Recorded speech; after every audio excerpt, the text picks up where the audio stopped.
Hello there, you're watching the press preview. A first look at what's on the front pages as they arrive. In the next half hour, we'll see what's making the headlines with political correspondent at Politics Joe, Eva Santina Evans, and political commentator Benedict Spence. Welcome both. So let's see what is on some of those front pages. Well, The Observer leads with how ministers are considering relaxing restrictions on inmates who can be sent to open prisons, despite warnings of the increased risk of violence, drug abuse and riots. The Mail on Sunday has predicted that Prime Minister Keir Starmer will be ousted within a year, according to their poll. The NHS is braced for a deadly combination of freezing temperatures and surging winter viruses threats, according to the Sunday Express. The Sun leads with Prince William's shock at the death of Edward Pettifer, the stepson of a former royal nanny, one of 14 killed in the terror attack in New Orleans. NATO will urge Prime Minister Keir Starmer to significantly increase spending on air and missile defence amid fears Britain is vulnerable. That's in The Times. The Sunday Telegraph warns of the new net zero flight tax, adding hundreds of pounds to the cost of family holidays. And the Daily Star on Sunday reads, the age of the budgie smugglers as Speedos are coming back into fashion. Did they ever go out of fashion? And a reminder that by scanning the QR code you see on screen during the programme, you can check out the front pages of tomorrow's papers while you watch us. And we are joined tonight by political correspondent of Politics Joe, Eva Santina Evans, and political commentator Benedict Spence. Thank you so much for coming in to see us and going through the papers. Let's start with The Express, the Sunday Express. Headline there, in the bleak midwinter. Now, our lead story is about the weather, and we've seen how the weather has gotten, there's a proper cold snap, and it's obviously had a huge impact on transport and traffic, but also on health. And so this story sort of combines the two, and I think it's a report by the Royal College of Emergency Medicine. So the perfect storm between freezing temperatures and surging winter viruses. Eva? Yes, the Royal College are warning that there could be 14,000 excess deaths this winter because there's this perfect storm in the NHS. So there's much more, there's a deadly strain of viruses out and about, and also it's very cold. But what it doesn't mention, actually, is the winter fuel payments, which, of course, have been taken away from some pensioners this winter. And I think that's sort of the undercurrent to this story. Essentially what it is, we've got an NHS that is already on its knees, and it's not sure if it has the capacity to help as many people as it would like to. But also we've got older people who might not be able to put their heating on this winter. So essentially you've got this perfect storm of conditions that could lead to death, which is, well, not the lightest way to begin this segment, is it? But that's the truth. No, and Benedict, let me just bring up the Sunday Telegraph, because they also have a story about the NHS. West Streeting rids NHS of pointless checkups, and it's sort of linked to this announcement that we are expecting on Monday from the government about NHS waiting times. Yeah. So just tell us what this is about, but link it as well to what we're just reading in the Sunday Express. Well, this is up to 1 million appointments, NHS checkups, that West Streeting says don't really serve a greater purpose and that just sort of end up taking up consultants' time, could be got rid of and replaced with smart technology, wearables, that sort of thing, which is a nice idea. There are problems, in particular, the Telegraph is talking about wearables, things like smartwatches, for the monitoring of things like blood pressure. But that is a very imperfect technology, and actually this is one of the big things, actually, is that whilst they can do things like blood glucose monitoring very accurately, blood pressure is still something that actually you're most likely to get an accurate reading if you literally just use a manual cuff. So it's one of those things where I suspect they are trying, where possible, to find a solution to a problem, to try to streamline one aspect of the service, because it is very time-consuming, certainly blood pressure checks, but it's a very imperfect science at the moment, so there will, I suspect, be a lot of teething troubles. But at the same time, this is something that a Labour government can sort of get away with, being a bit more forceful, I think, on NHS reform, in a way that a Tory government perhaps is a little bit more hesitant to. And, I think Streeting has sort of set his stall out since way before the general election that there isn't an endless pot of money and that there are going to have to be very difficult decisions, and that actually embracing technology is going to have to be part of the future of the NHS, and that it can't just stay in its current set of circumstances. I mean, every year, we have a winter crisis in the NHS. It is always run at massively over capacity. So trying to free up space where it can is a necessity at this point. So what do you make of the perfect storm that the Sunday Express talks about? As I say, it's something that does happen every year. it's nature, actually, is that people get very ill in the wintertime, as you may be able to hear. And, of course, that affects the elderly disproportionately. Now, the point about the winter fuel payment, even, pensioners who actually can afford to, are, I think, being slightly psyoped into not wanting to turn their heating on so much. I think a lot of people actually feel under a lot of pressure not to turn on the heating, and that's quite aside from the fact that actually prices have gone up massively in this country in the last couple of years. So take that out of the equation, there are going to be lots of people who aren't necessarily pensioners who are going to be struggling. This is something that is going to take a bit of time, but of course with changing demographics and ageing population, I suspect it's not going to be something that can actually be fixed by these measures. It's going to just be an increasing feature of the NHS is that more people end up swamping it every year, because those who are most likely to be vulnerable to it are the ones most affected at this time of year. And unsurprisingly, the government is putting the NHS as its top priority as the year starts on Monday with that announcement. Can I just add, though, I'm rather confused by this Telegraph story, because this sort of seems to be an announcement that was trailed over the last couple of months. We already knew this from the Health Secretary, but actually, I understood the announcement that's coming tomorrow is going to be about GPs being able to refer people to scans without you having to see a consultant in between, and that was how they would alleviate the pressure on consultants and how they would free up all of these appointments. And this story sort of feels, not to denigrate my fellow journalists, but this sort of feels like something that was reported a couple of months ago rather than actually what's coming. Well, West Streeting is on Trevor Phillips tomorrow morning, so I'm sure we'll find out then. Let's go to the Sunday Telegraph, still there. A story about net zero and the cost of holidays. Net zero drive will raise cost of holidays. Now, again, this is a story that I think I've seen in some other papers a couple of days ago. But basically, it's the cost of now having 2% of green fuel and the cost being passed on to customers. How much exactly would it be, Benedict? 22%, between 10 and 22% rises due to a 2% increase in green fuel levies, I think.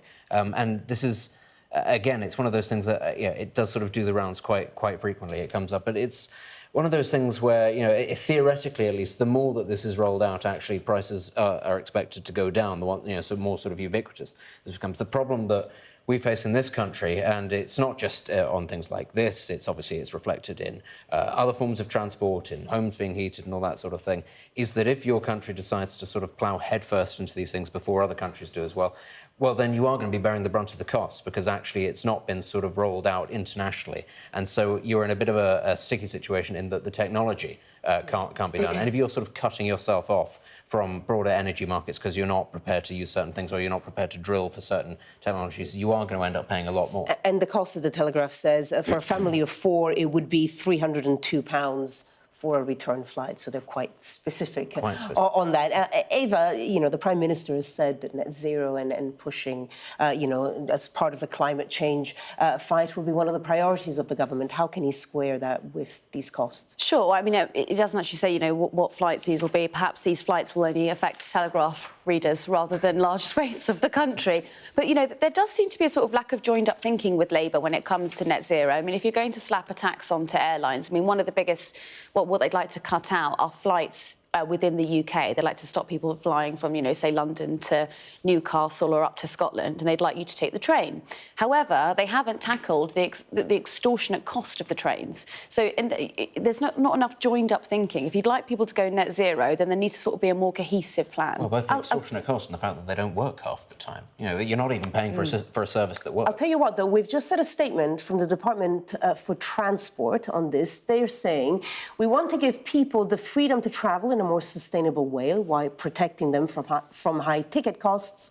And it's estimated that the move to greener fuels will add less than £4 to ticket prices. So that's what we're getting from the Department of Transport. Obviously, a very different figure in the Telegraph. We'll have to move on from there. I suspect we'll be talking about this again soon. The Mail on Sunday, a poll that they're running, Starmer will be out of number 10 in a year. We've had a lot of polls, obviously showing that Labour isn't doing as well as it was before the election. So, Benedict, what does this say? That 68% of people polled are very unhappy with how things are going in the country, and that they suspect that he will be gone. But this is a poll obviously done by the Mail. It is not going to be particularly friendly. Favourable. And of course it slightly manoeuvres around the fact that for Starmer to have to be out, his party would have to knife him. And by and large, the Labour Party don't tend to do that. They're not the Conservatives. They understand that a really bad way to hold on to power is to keep on changing your leader. So I think it's a bit sort of wishful thinking. I think it's entirely fantastical. But I do think it reflects that people do not feel that it has been a particularly auspicious start by the Labour government, which I think, to be fair, they would probably say the same. Eva? And also, you know, Sir Keir Starmer is sort of a reflection of the move of the party. He's sort of a figurehead rather than actually leading the charge. So if you remove someone like Keir Starmer, you've still got the Labour right who are actually running the party. But, I mean, the Mail were running pieces just a couple of years ago that Starmer wanted to get rid of Angela Rayner. And so I'm not quite sure that people have been reading into how it works with Labour, because you can't just depose the deputy leader. That would be a party decision. OK, let's just squeeze in one last story. The Sunday Times, different kind of story. NATO warns UK of a ballistic missile.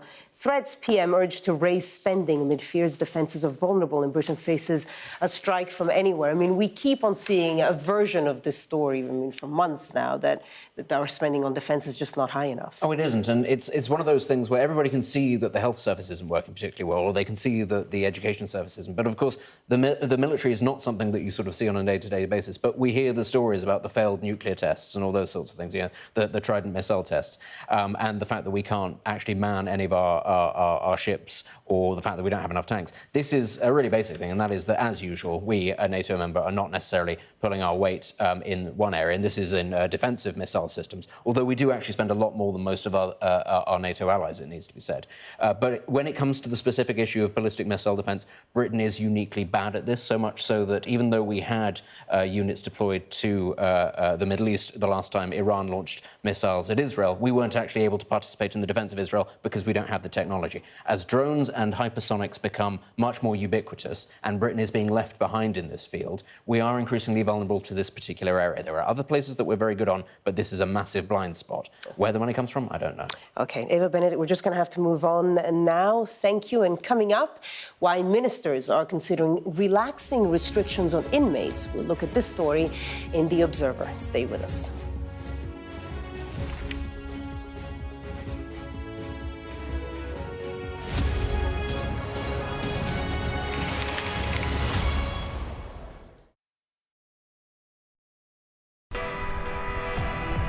I'm Stuart Ramsey, and I'm Sky's chief correspondent. Free wherever you get your news. I'm Mark Stone, and I'm Sky's correspondent based here in Washington, D.C. Sky News, get the full story first. I'm Katie Spencer, and I'm Sky News' arts and entertainment correspondent. I'm Lisa Dowd, and I'm one of Sky's Midlands correspondents. The reason I do this job is because you never know where it's going to lead. Welcome to the world. Our new podcast, starting now. It's very exciting. Every week we'll be reporting from the world's trouble spots. We get to hold those in positions of power accountable, and we get to ask the questions that the audience, the listeners, want to know about. And that's why it is so important that people tune in, come along for the road, come along for the journey. It'll be fun.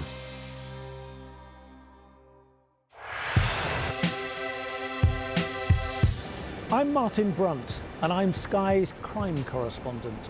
My most memorable story was, and still is, the disappearance of Madeleine McCann. Please, please do not hurt her. Please give our little girl back. We aim to be the best and most trusted place for news. For detectives, the first 48 hours after a murder are crucial in the search for clues. The public expects them to find Jill Dando's killer soon. I remember the grimmest case, the Soham murders of schoolgirls Holly and Jessica. I felt I can't undo what's happened, but I can help explain it. Ian Huntley was arrested and charged within a fortnight of the murders.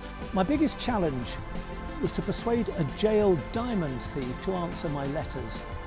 Martin Brunt, Sky News, at the Old Bailey. Our app gives you the very best of Sky News wherever you are. Breaking news, videos and analysis. Evidence of the crisis. Podcasts, watching us live. Live here from Washington. Wherever you get your podcast. All in one place. And all at just the touch of a screen. The Sky News app. Get the full story first. There's always more to the news than a headline. We want to discover, to delve a little deeper, to find out what's really going on.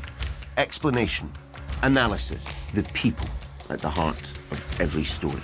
I'm Neil Patterson, and this is the Sky News Daily Podcast. So, by the end, we'll hopefully all understand what's going on in the world just that little better. Available wherever you get your podcasts. We've got your Sunday mornings covered. From the front page and the sounds of the streets to the voices of the people who make the major calls and big picture politics beyond Westminster. We'll put you at the heart of our story. A new start to Sunday. I'm ready. Are you? Join me, Trevor Phillips, Sunday mornings on Sky News. Welcome back. You're watching the press preview. Still with me, Eva Santina Evans and Benedict Spence. OK, let's go straight to The Observer and a story there about the issue of overcrowding in prisons, really. And the title, Fears of Unrest as PM Considers Open Prisons for More Offenders. And this, Eva, is all about the move from closed to open prisons, of course, for overcrowding. Yes, this was originally a Conservative policy, and then Labour are, well, according to The Observer, going to expand on it. And this is, we've heard now for months and months that prisons are overcrowded. There simply aren't any spaces. And actually, we could have a very sensible discussion about what we should do next with prisons. Perhaps we need a more holistic approach to how we treat inmates, but I don't think the country is quite ready for that yet. So this is one of the solutions that they're offering. And an open prison is essentially less restrictions. Inmates won't be locked into their cells all the time. Actually, like, you know, there can be some benefits when people are released back into society. They are rehabilitated in a way that they perhaps might not have been if they'd been in a closed cell the entire time.